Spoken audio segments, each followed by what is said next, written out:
talk, so people make we talk.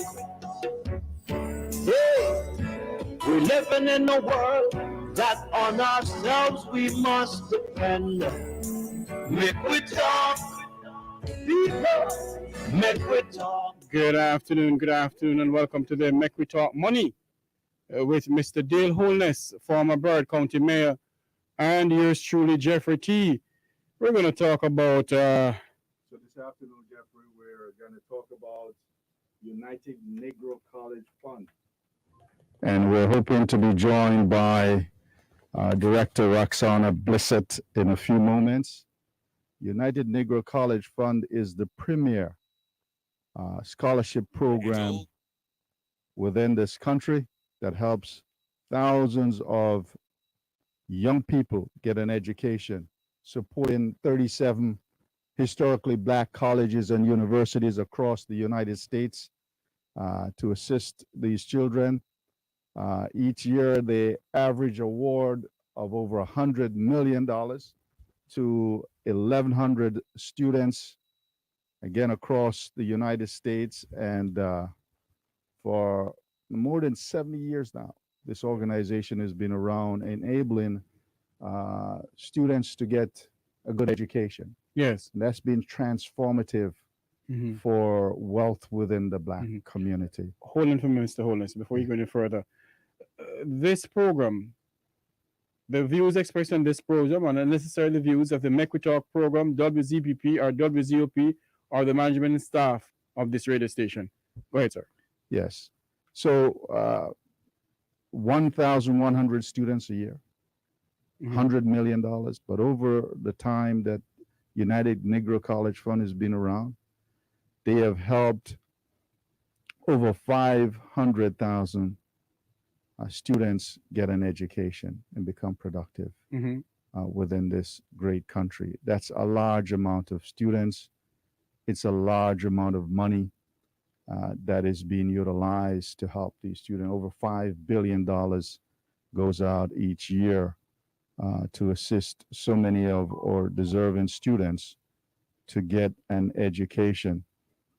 And I've been engaged with the United Negro College Fund for many, many years. Over the past 11 years, I've co-chaired the South Florida luncheon that has raised about $3 million Yes.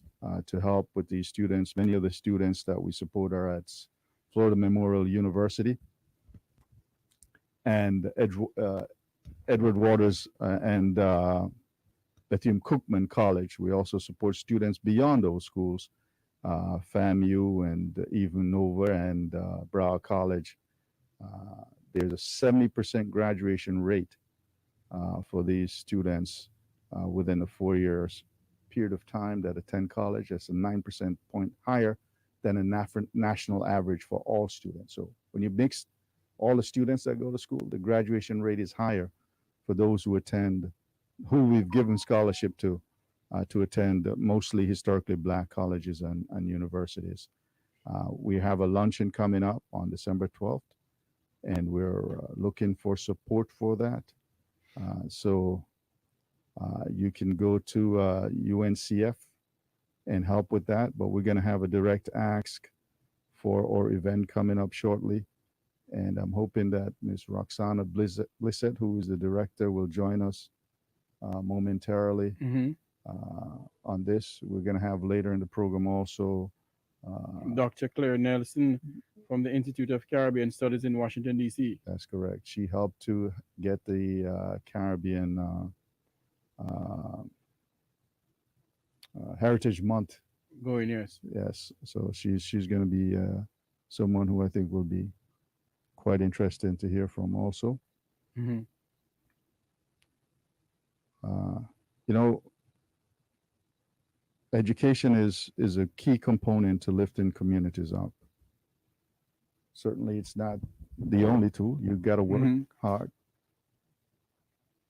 but it's an important tool in the toolbox that we need to utilize. And I must give credit to the Biden administration for the billions of dollars that they have poured into these historically black colleges and universities, because it is a game changer. Mhm. The estimate number of people who have benefit from United Negro College Fund again is huge. 500,000 students since 1944 when this organization was created. It certainly is a huge number of people, 500,000. Mhm. $5 billion. That's a lot of money we're talking about. But what has been the return? We see the Vice President of the United States of America Yes, Kamala Harris. coming out of a historically black college and university, Howard University. Mhm. And part of what folks in the black diaspora should know, many of these schools actually helped students beyond America. Yes. Many African students and leaders came out of these schools, whether it be here in FAMU and even FMU in Miami. When I attend many events, there's a lot of Caribbean students, especially students from the Bahamas, that are a part of this great organization at FAMU and benefiting tremendously from from being a part of the access that's given through United Negro College Fund program. So Jeffrey, what we're going to do is let's play a little more money talk there. Make we talk, and let me try to reach out to Miss Blissett, see whether I can get her on.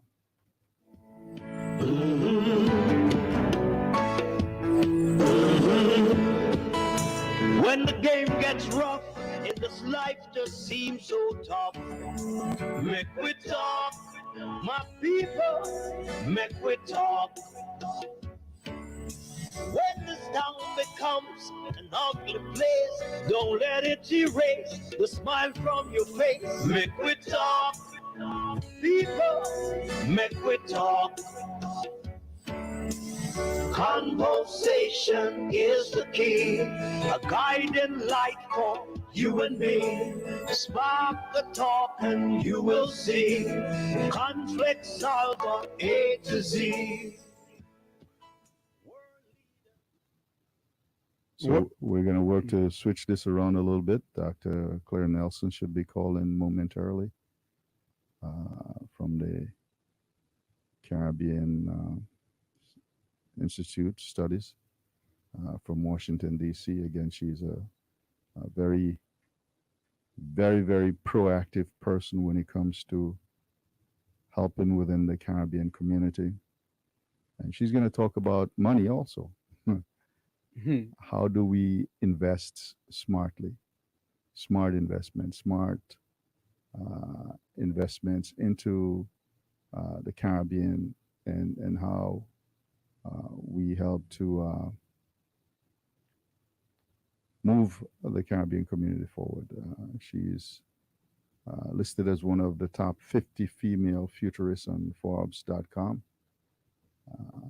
And she's going to talk about the opportunities and challenges Good afternoon, Dr. Nelson. that the Caribbean community Good faces. afternoon, Dr. Nelson.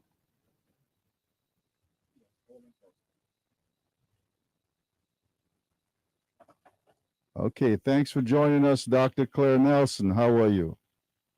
I'm fine, thank you. How's the weather in Washington, D.C.? It's actually sunny today, so I'm going to claim it as a Caribbean day. All right. So Dr. Nelson, I know that you were very instrumental in helping us get Caribbean Heritage Month designated. Can you speak just a little bit to that approach, how you were able to do that? And give us, while you're doing that, a little bit of your history and your background as to how you get to where you are now, one of the top 50 futurists according to Forbes, female futurists according to Forbes magazine. Well, let me start with the Caribbean American Heritage Month. ICS was founded in 1993 as a response to the Reagan-Contra, I guess, move when we're talking about the Caribbean going communist. They always pundits on the radio, TV, and they were never Caribbean. And after much frustration, some young people and I decided, let's do our own thing. Let's form something that Russian understands. Let's form a think tank. Little do we know that you're supposed to have money to have a think tank. So, well, the scripture says money answered all things, Ecclesiastes 10 and 19. I quote it here all the time, that food make it a feast and wine make it merry, but money answered all things. And I guess you realize you raise some money. All right, go ahead on. Yeah. I went to this one gentleman and he said, "You have money?" I said, "No." And he man laughed in my face. I was so mad. I think because he laughed at me is why I'm still existing today. Because he said, "Oh, this will never work. You can't tell a Jamaican something can't work." Yes. I'm not going to make sure it works. Mm-hmm. So basically, we went ahead in 1993 and we were best in 1994, our first major event. We were able to attract Congressman Kwasi Mfume, who was then the chair of the Congressional Black Caucus. Yes. We were able to attract Congressman Waters that first June 1994, because at the time in Washington, D.C., there was something called a Caribbean Group for Economic Cooperation and Development. I worked in the international development financial institutions, so I knew beforehand when ministers would be coming up for World Bank meetings. Yes. And I knew that other groups would have side meetings. So basically, I used an approach to borrow ministers when they came in. Oh, wow. And luckily, we had some young Turks who were ministers who actually believed in the vision. So they were happy to show up at my side event. And that's how we got started. So I think I'm blessed in that maybe, as I said, I really believe that this is divinely inspired, this project, this process, because there's no way with no funding that something like this gets to where it has gotten on just, a woman, a fancy. I do think that along the way, we've had supporters like Congressman Fumi, like the Prime Minister Owen Arthur, who when I met him in 1996 and I made the case, "Sir, please could you come and support us?" Because nobody takes us seriously. Arthur Owen from, I guess, Barbados, right? Yeah. Owen Arthur, yes. He was then the Prime Minister. Yes. And that was when Mayor Motley was the Minister of Education back in those days. Yes, I met her back And then. I remember him saying, I like him job too, so that's going to come. He was such a delightful man. And, so those kinds of people who came early to really set the stage of who have become, I think, helped give the credibility. And the last thing I'll say on that is integrity and commitment to service, ICS. Integrity, commitment, and service. You have to have integrity. Do what you say. Don't overpromise. Don't name drop. Don't speak out of turn. If somebody on the hill tells you it's confidential, keep your mouth shut. Nobody needs to know you had a conversation with the congressperson. It's not important. It's the work that is important. And so commitment meaning you have to go beyond self. And I think that certainly my 30 years of doing this for no pay demonstrates that I have mastered the art of public service. Absolutely. And sometimes people look to just those who are elected to office as public servants, but people like you in a nonprofit world that give so much of your time, your talent, and your intellect deserve the kudos that certainly ought to be given to you for the great work that you have done to help move forward. And I lift my hat off to you and all those who work alongside you to have been able to have us have Caribbean Heritage Month designated. So tell us a little bit more directly as to how that line came about to where we're now celebrating Caribbean Heritage Month. So in 1999, I was already active and I was beginning to be known in the then Clinton White House. We were very blessed in that we had an African-American outreach director who was really understanding that Black America was changing, that there was a Caribbean and an African immigrant voice. And so when she met me, she started inviting me to things about immigration that was only Hispanics. Now, my office in the IDB was about 2 blocks off the White House, so she would call and say, "Hey, the Hispanics are here, there's an immigration. Can you come over here and get your pass?" so I would jump out of my office, run out and run to the White House and go to these back door meetings. and she was really I would say a mentor. And her thing was, she saw me as what she would call, I see as the Darcy Height of the Caribbean community, but she would invite me to all the African American leadership meetings. And Ms. Hyde was the president of the Deltas? No, yes. So she was the head of the National Council of Negro Women. Yes, so she was very powerful in Washington, D.C. But she was also involved with the Deltas also, wasn't she? Yes, she was a Delta. Yes. Judy Roscoe was that lady's name, and she would invite me to things. And people in the Caribbean community actually tried to go around me and go to her. And she called me one day and said, "What's wrong with your people? They don't understand how this works. If you invite them to the table, they can't come to me outside of you. That's not going to work with me." So I learned, she taught me a lot about how Washington worked, or certainly how Black Washington worked. And she was the person who one day said to me, "How is it y'all don't have a month like the Hispanics?" Mm. I said, "Girl, I would love to, but I wouldn't know where to start." She says, "Oh, I'll help you. The person has to do something." A proclamation. So that first year, that November 1999, when we had the first White House briefing for Caribbean American Affairs, the goal was to get the thing launched. So we sent a letter at that point, and then the whole scandal broke. So the White House was in uproar after that. Nothing could happen after that. So nothing happened. But the scandal you're referring to, what was the scandal you're referring to? It was the Clinton Lewinsky scandal. Yeah. So that whole office was in an uproar. Nothing, there's no energy for anything else. Mm-hmm. And so what happened is that there's another Jamaican woman who was trying to do something locally.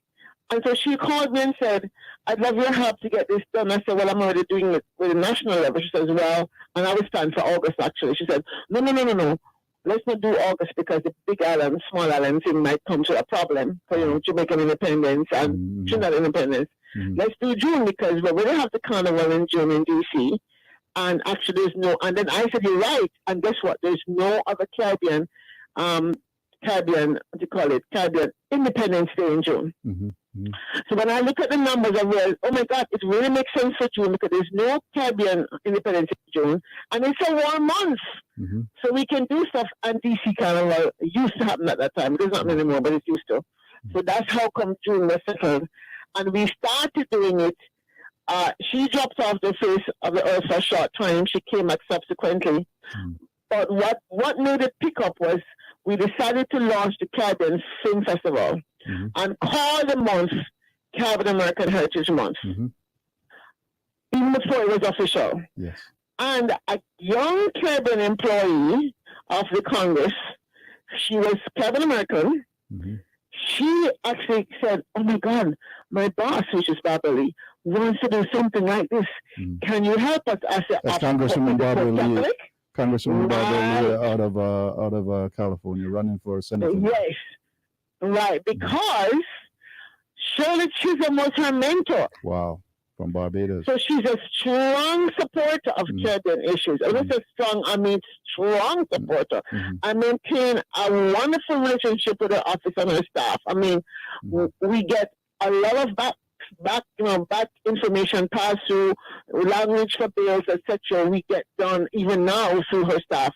And so I worked with the staff, that young lady, Jamila Thompson, who was then a young Turk, quote unquote, on the hill, to craft the language for the bill, and the rest is history. Wow. Jamila has Bahamian roots and Jamaican roots. And so for her, it was also a personal passion. Right.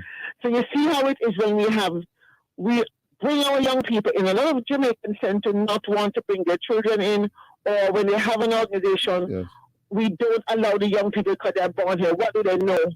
But we need to embrace the Americans, and that's why it's Caribbean American Heritage Month, because there are more of them than us. There are more Caribbean Americans, people of Caribbean heritage, who have come out of the woodwork to say, "Oh, my grandfather was Haitian, my grandfather was Jamaican." They will never present. But those are the people who will vote in our interests, who will support us when we want to move on something.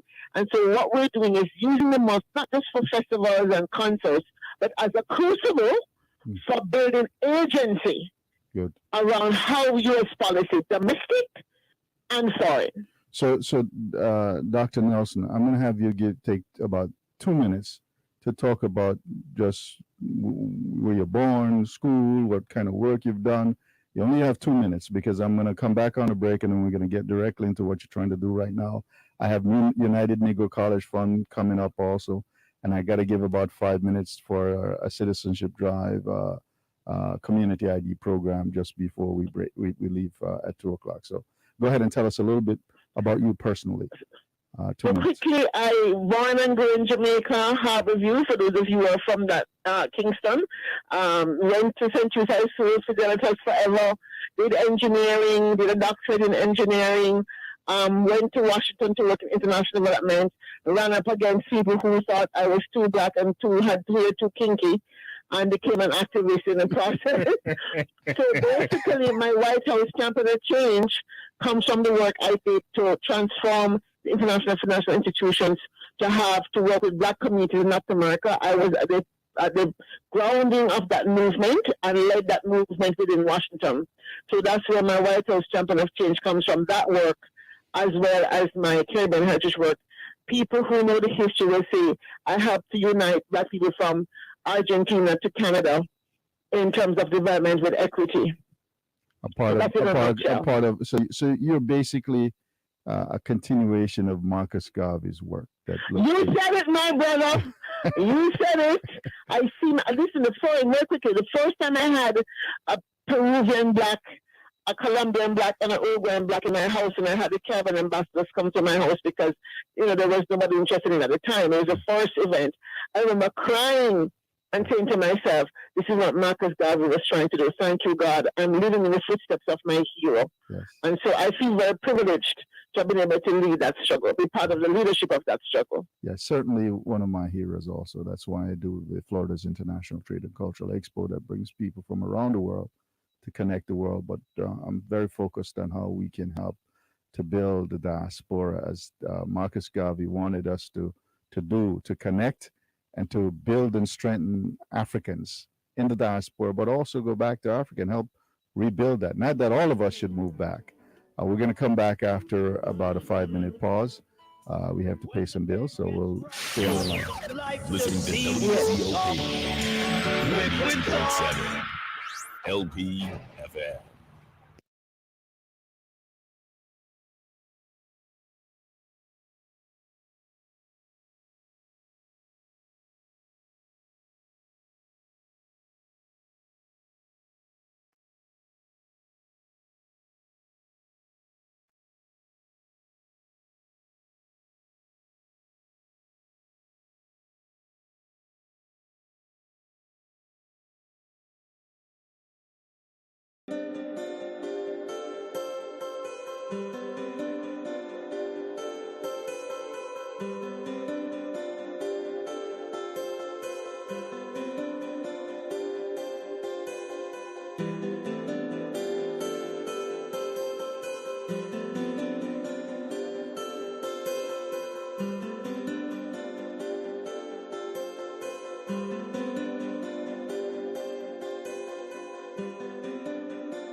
their contribution to this station. Been in an accident? Missing work? We can help. Fast Pro Services. Auto accidents, accidental deaths, and other injuries. Fast Pro Services. We work for accident victims. We look out for their best interests. Fast Pro Services specialize in matters of personal injury. For more information, 954-446-4841. That's 954-446-4841. Fast Pro Services, always looking out. Thanks, Fast Pro Servicing, for your kind contribution to WZOP and WZPP. It's old school.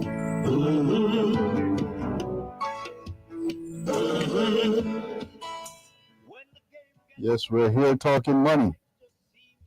We're talking money with Dr. Claire Nelson, who has done so many great things to ensure that the Caribbean community is recognized in the world. She is the founder and president of Institute of Caribbean Studies in Washington, D.C. She also chaired National Caribbean American Heritage Month. She's the executive producer to Invest Smart Caribbean. And again, she is recognized by Forbes as one of the top female futurists, top 50 female futurists.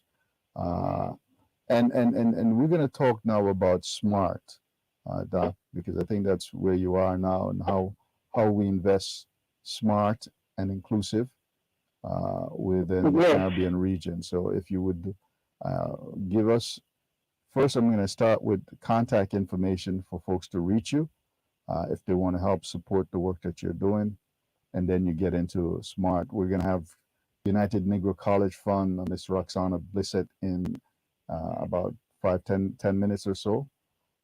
And then I have someone else from Legal Aid that's going to be coming on to talk about community ID program and citizenship that he's doing. So go on and tell us the contact information for you, and then we get into SMART for about 5 minutes. Yes. So I can be reached at 202-725-6997. Repeat that again. This is a WhatsApp number, 202-725-6997. So it's also a WhatsApp number that they can reach you. It's not yes, just WhatsApp. Yes, they can reach you direct, right. Or they can reach you through WhatsApp on that very number. You have a website for us or an email address? Yes. If they go to invest.caribbean@icsdc.org. Okay, do that again slowly, please.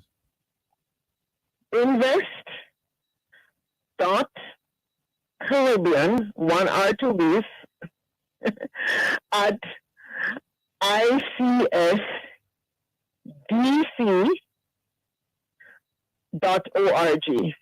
And also an email address? The email address is icsdc.org. No, that's the email address I just gave you.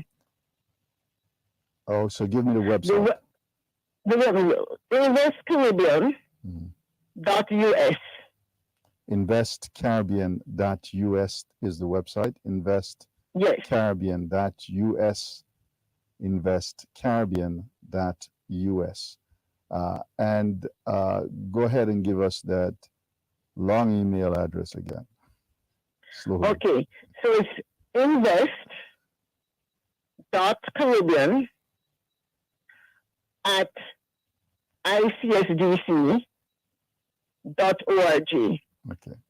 All right. So tell us what this is about, Doc, in about 5 minutes.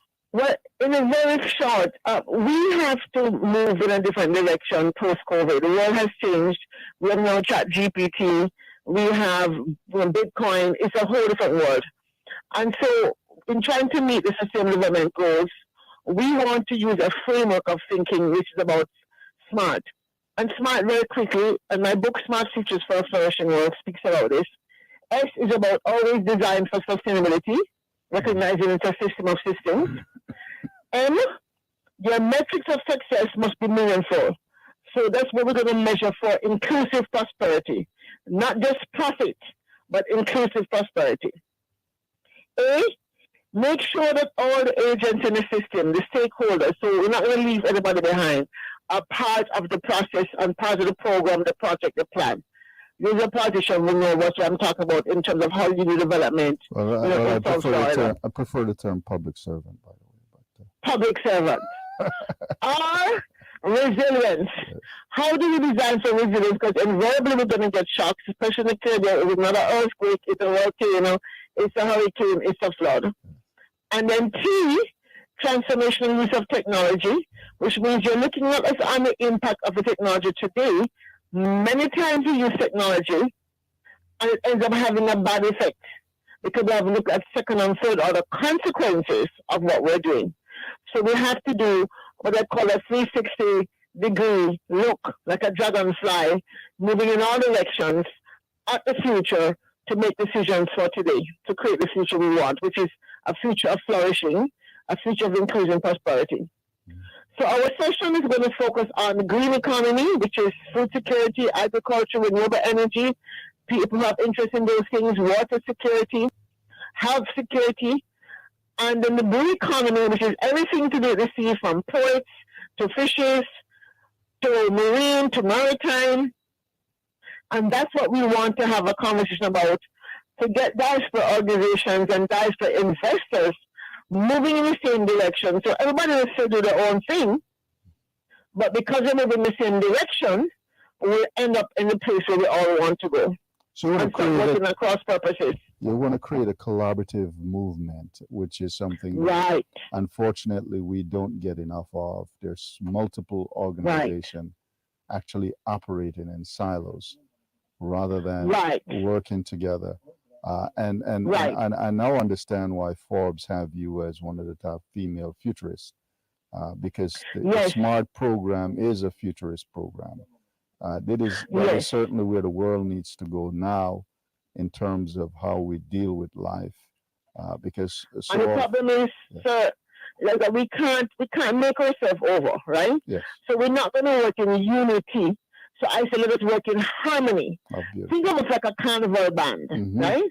Everybody coming on the road with chipping. Some people whining deep, some people whining high. Some people cooking up on foot, some with the left foot. We're all heading in the same direction. So if we see it as a mass camp, a mass camp for monetary development, a mass camp for massive movement of prosperity, then we'll get there, as opposed to thinking, Carnival don't look like everybody going off a different direction, but the mass camp coming on in the same costume with different variations gets us here.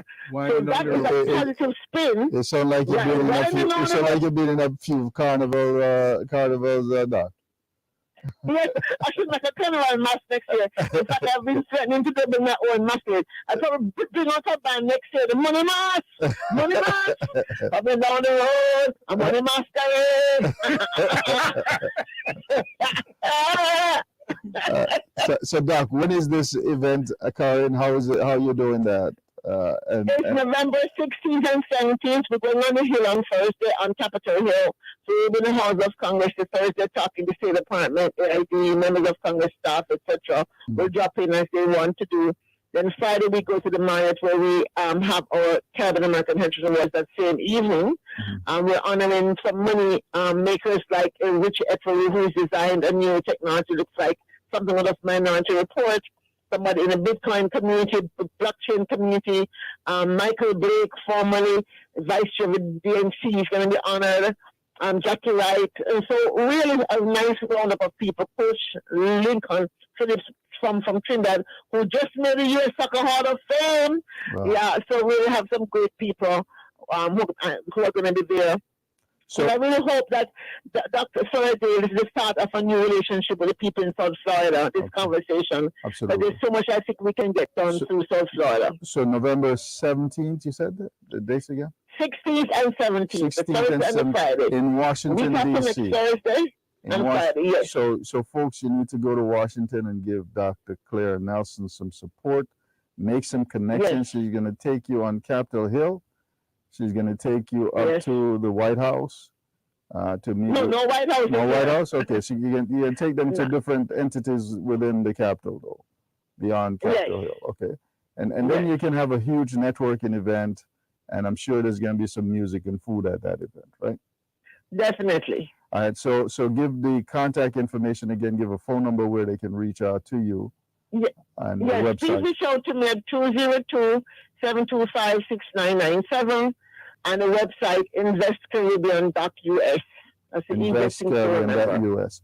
And the phone number Yes. again slowly, and then we're going to bring on Miss Roxanna Blissett from United Negro College Fund.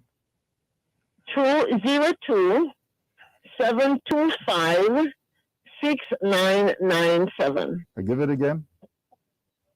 202-725-6997. All right. Thank you so much. I think we have on the Thank you line. much for having me. You're welcome, and we'll talk again soon. Yes, thank you. All right. Let's have. Hey, South Florida. All right, Dr. Nelson. Good day, Doc.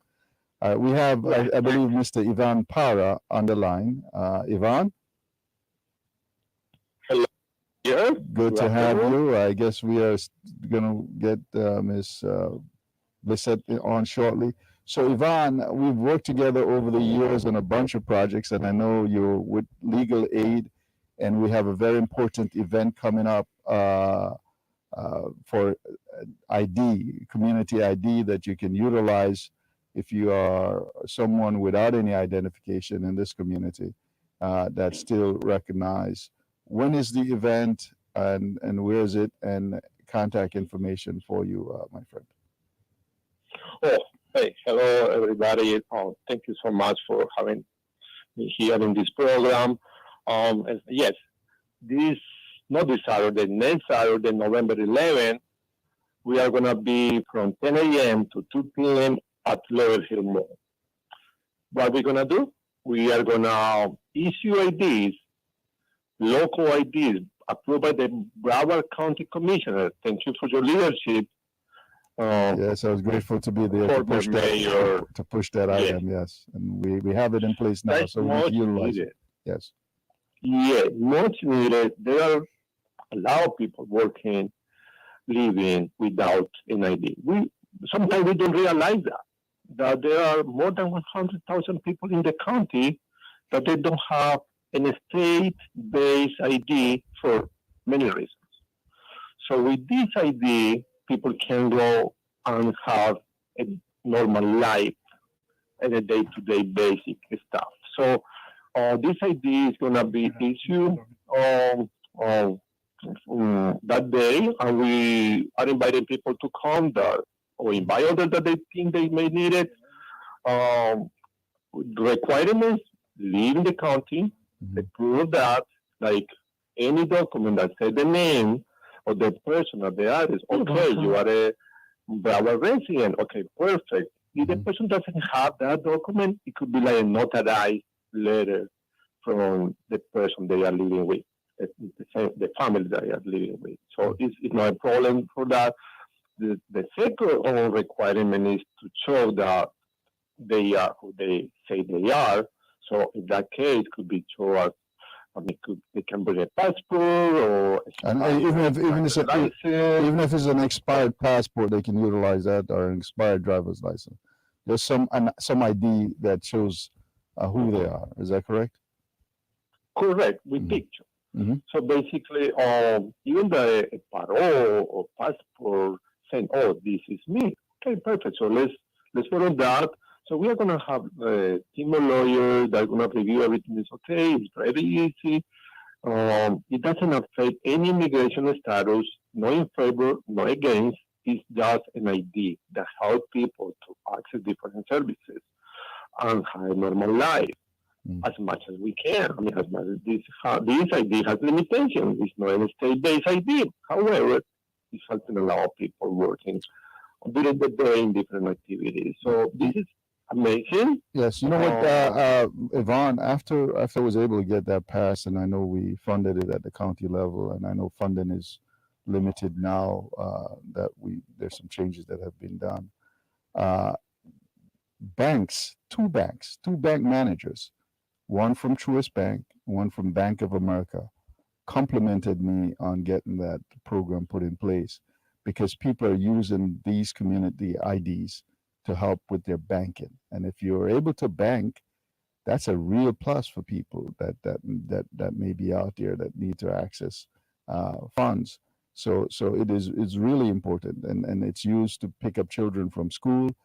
Someone might be here out of status, and they have kids that are in school, and they need to retrieve them from school. There's so many other areas where someone says, "Do you have an ID? Let me see identification." And because this is now recognized as a community-based ID program, it's been very helpful to a large number of people. I know we've had a lot of people come out. So it is next Saturday at the Lauderhill Mall. The Lauderhill Mall is at 441 and Northwest 12th Street in the city of Lauderhill. And you start from 10 a.m. and you're completed at what time, Yvonne?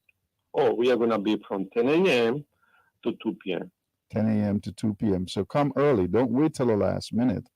What I'm hoping to do also, Yvonne, if we can get some blank citizenship application for those who might want to get them filled out. I know we won't do them there on that day, but they can have it as a basis to start utilizing to get ready for those who are here, who qualifies to be citizens that have been here for at least 5 years if without being married to an American citizen, 3 years if married to an American citizen, so they can get on the pathway to becoming a full-fledged American citizen.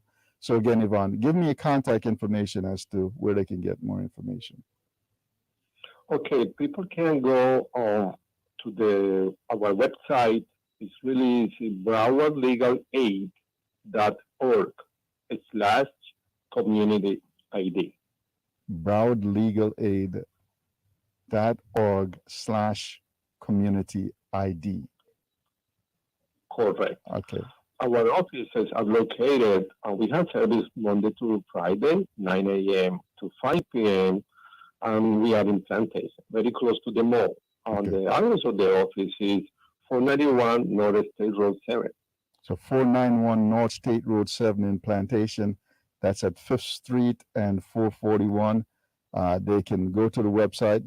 Is there a phone number they can call also?